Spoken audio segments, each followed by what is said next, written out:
Hello, and welcome to Fusion Writing, where building character meets creating structure.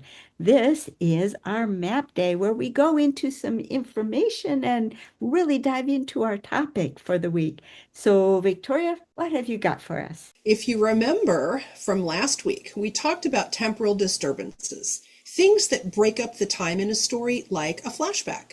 What does a flashback do?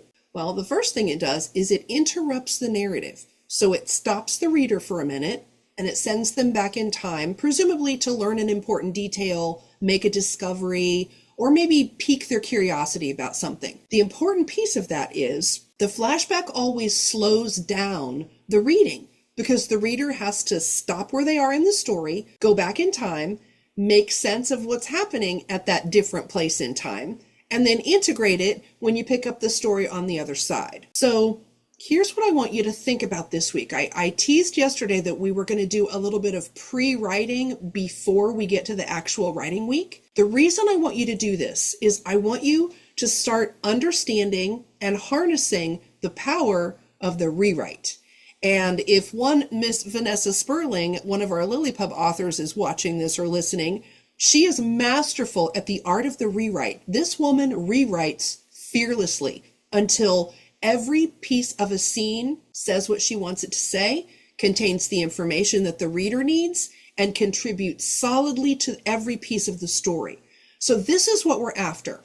I want you to think very simply about time in your story as a set of brackets. Here's what I mean. Your story begins here, let's say on a Monday, with a character, we'll call her Jill, and the story proceeds forward from there. Well, what if as you're thinking about your story, you can't figure out where it starts? You don't know what that opening bracket looks like. To call out another one of our newer writers in LiLLiPub, Susie Trasker had this very problem and didn't know how to harness the information that was contained in her story at the beginning. She couldn't get into it. So I said, what if you use a bracket? What I mean by that is, instead of jumping right into the main story action, what if you insert something up front that sets the reader up to get into the story? In her case, we invented a character who's a young girl in the present. And this young girl kicks off the story with what she knows, and that primes the reader for the backstory, which goes back to the past as this girl is uncovering the details. So the way I want you to think about this is, what story are you looking at writing? What are you interested in? And then I want you to think of it in brackets. If you don't know where to begin, you're not sure how to drop into the action, set something up beforehand. In Susie's case, it was a young girl. What if you go the other direction? Make it an older gentleman who is potentially having a memory. It's still a flashback, but you're opening the story with their perspective on these events, and then you're going back and showing those events. And then you're going to do the same thing on the other side because you have to close it off. In the case of the young girl, maybe that person is now an adult at the end of the story. So you open with her as a young girl, you go through the events of the book, and you end with her as an older woman who is maybe flashing back to when she was a young girl. See how you close that gap by opening and closing with that character's perspective? Same thing with your older gentleman. Maybe he opens remembering the story, you go through the events of the story, and maybe at the end, you flash back to him being a young man. You can play with this time stuff all up and down the block, and it gets really exciting when you start doing rewrites. That's why I want you to think about this now. Think about your story. Think about the container, the time and the space that it takes place in. And then stretch your brain. What could you put up front to introduce that time-space container? And how might you end it to wrap it up? If you put that challenge to your brain and let your brain think about how can I create brackets around that main story, you'll come up with all kinds of cool ways to do it. You just have to start drafting it out. So that, my friends, is your challenge for this week. I want you to think of your story, think of how you could bracket that main story container and what that might look like. And just sketch out a few ideas on the page if that's all you have time for, or maybe write out that draft and see if you can get a couple of pages worth of drafting and then hang on to it. Because when we get to next week in the Zettelkasten, I'm going to help you understand how to plot box or time box that information. And then when we get to the writing week, we're going to wrap it up and come full circle with turning all that information into some kind of an actual written draft. So, guys, I'm pushing you this week. Get those pencils out, think about your story and how you can bracket that thing, and do some writing. And then next week we'll talk about how to process that writing into your Zettelkasten. Kathleen? Oh boy, that is fantastic. I really look forward to responding to that challenge and actually doing that very activity. But what I think what impresses me so much here, Victoria, is I love how you talk to our people and get them thinking about their story and directly pull in what you're sharing with them with the story that they're actually writing. I absolutely love that, and I am in awe of that, and I hope you as readers are just shaking your head as well. Because when we cover the character traits, it's kind of more school mom at the blackboard style. And if I can get some of Victoria to rub off on me, I will. But we're going to be talking about loyalty and how loyalty shows up differently in the various character trait positions on the character profile diagram. Now, loyalty is kind of a hard one to do this. Usually you just rattle them off rather easily. Well, he's got to make a decision, or, well, he usually does the messes up, or he typically gets it right, or he always gets it right, or he never even thinks about it. And you can just take that basic model and the character trait that we're going through, and we say, oh, this fits here, this fits here, this fits here. Loyalty is a tough one because loyalty is so binary. You're loyal or you're not. If we think about our own lives, if we have a friend, a dear friend that we've counted on, we've had this friend for years, and suddenly they're not loyal, I mean, the earth shakes. It's horrifying. It's like, why would someone dear to us suddenly not be loyal? We can't fathom it.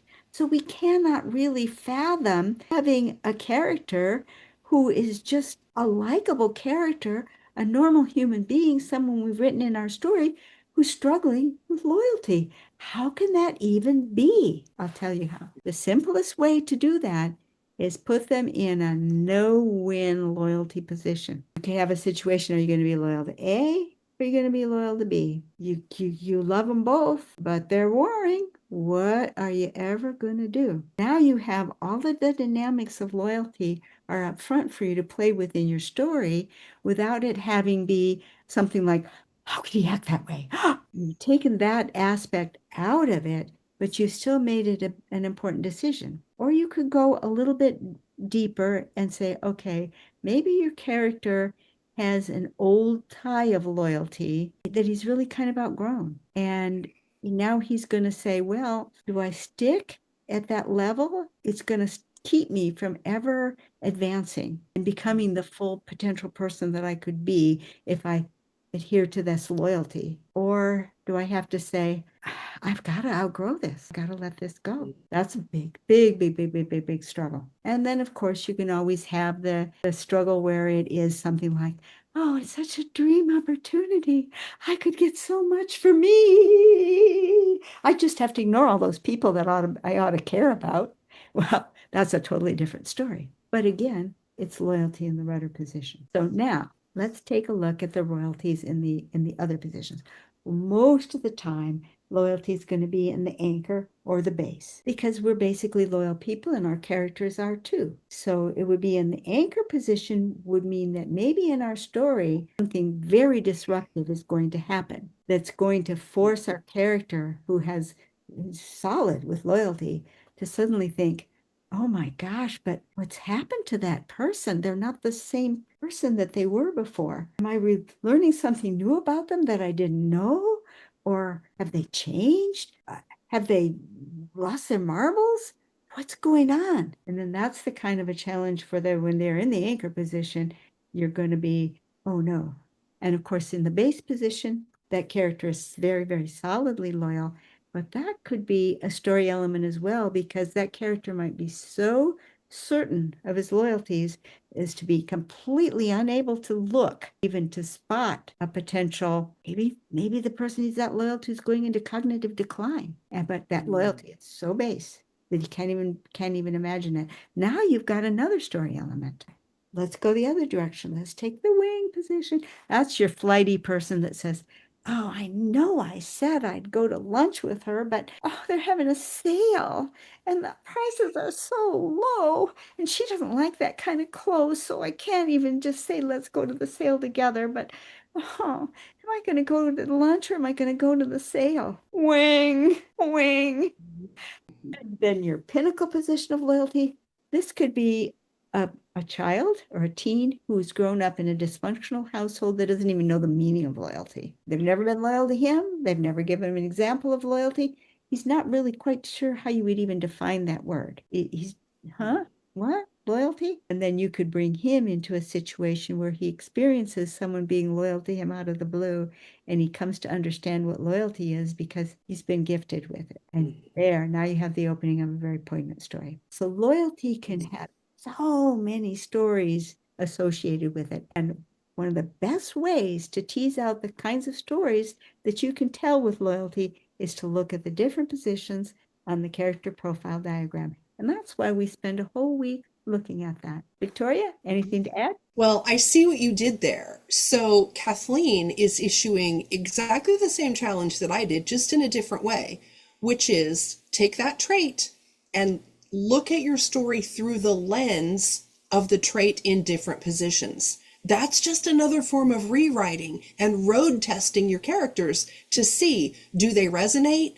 Do they really say what I want them to say? And if not, rewrite them. You can rewrite them as many times as you want to. Rewrite them in all of the character trait positions and then nest them into a story using brackets and see what happens.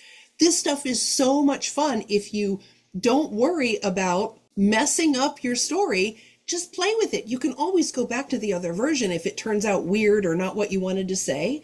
Just don't be afraid to experiment. And I will plug, if you want to go deeper into frames and brackets and embedded narrative and all of those kinds of things that I've been talking about, you got to subscribe to my newsletter because that's what's coming out in issue 3. And it goes to press on the 20th, so you've only got 10 days. Now, Kathleen, if people wanted to find us, where might they go? Okay, I'm going to start back with Victoria, which she just mentioned, her Anti-Novelist Monthly, because I've got the first 2 issues and I just love her presentation. And I love how she introduces it ahead of time so that we've had these 2 sessions and then the newsletter comes out and you can dive into it even more deeply. So don't miss out on your chance. Okay. LiLLiPub.org is where you need to come if you want to get the most out of your writing. We have a marvelous fusion writing community over in LiLLiPub. We meet every Saturday. We give you a chance to do your writing and have it critiqued. You get to meet us in person. We're there. This is where we hang out when we're not in YouTube land. And this month, we have a special promotion going. If you join us and join Fusion Writing costs no extra. When you pay your LiLLiPub dues, just sign up for Fusion Writing. It comes in with your subscription, but it's not automatic. You have to choose it. Then come on over. We are sending a free gift this month, a laminated sheet of the Zettelkasten categories for the character traits. This will let you take the character traits that I teach and put them into the numbering system that Victoria teaches. So you'll know right where to put all this information that you're gathering about the character traits. It will slip right into your Zettelkasten for fiction writers.